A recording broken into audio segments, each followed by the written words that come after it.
So to continue on this idea of what is a log, let's start looking at some examples. So for example 1, if I asked you to find log base, let's do 4 of 64. Okay.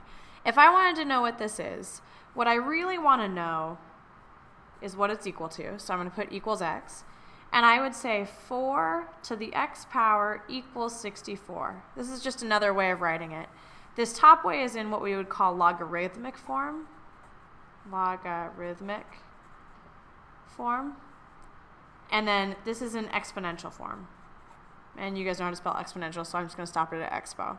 Okay? So I would change this to exponential form, and then I would ask myself 4 to the what power equals 64. Now if I was uncertain of that, I could play a game of guess and check. So I could look on my calculator and say, let's see, 4, well I know 4 squared is 16, and then try 4 to the third, and sure enough that comes out to be 64. So this means that log base 4 of 64 equals 3, because 4 to the third power is 64. Okay. If we were to look at another example, and I said log base 5 of 0.2, okay. Well, again, I'm going to set this equal to x. I'm going to say 5 to the x equals 0.2. And now this one's a little bit trickier because I'm trying to think of a decimal. 5 to the what power equals 0.2. If you change this decimal to a fraction, so I know 2/10 is 0.2. I also know that 2/10 is the same thing as 1/5. And so now I see 5 to the x equals 1 over 5. I think I remember something about that being a negative exponent, and so if I looked on my calculator and did 5 to the negative first, sure enough I get 0.2, or if I hit math frac, I get 1/5. So the answer to log base 5 of 0.2 is -1. What the logarithm is doing, it's a function that's ripping off the exponent for us. It's telling us what this exponent is.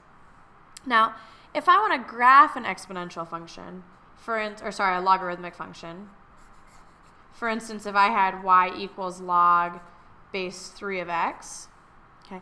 To do this, we're not very good at working with logarithms yet because they're so new, and so it's going to be easier to convert this to an exponential. Now when I do that, the base is in the bottom, so I would look at the 3, that's the base. The exponent is at the end of the equal sign, so to the y, and then whatever's inside of the log is what's left over for us to equal here. So these two are equivalent equations, just written in different forms. This one's going to be easier for us to work with, however. So now if I want to graph 3 to the y equals x, I'm going to make an xy table, just like I would normally. However, I'm going to plug in values for y and see what comes out for x.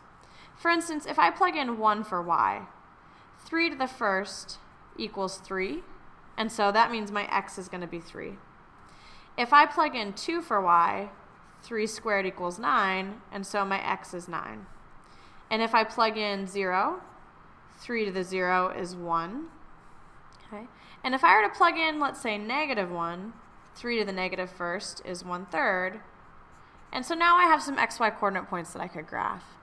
If I'm going to graph these, I'm going to make my xy axis.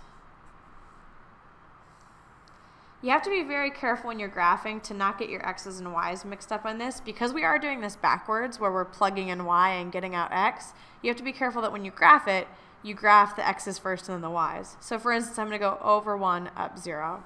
So let's see, I'm going to get my units.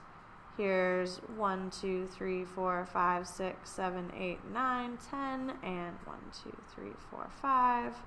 Okay, so I'm going to go over 1 and up 0. And then I'm going to go over 3, 1, 2, 3, and up 1. I'm going to go over 9, 1, 2, 3, 4, 5, 6, 7, 8, 9, and up 2.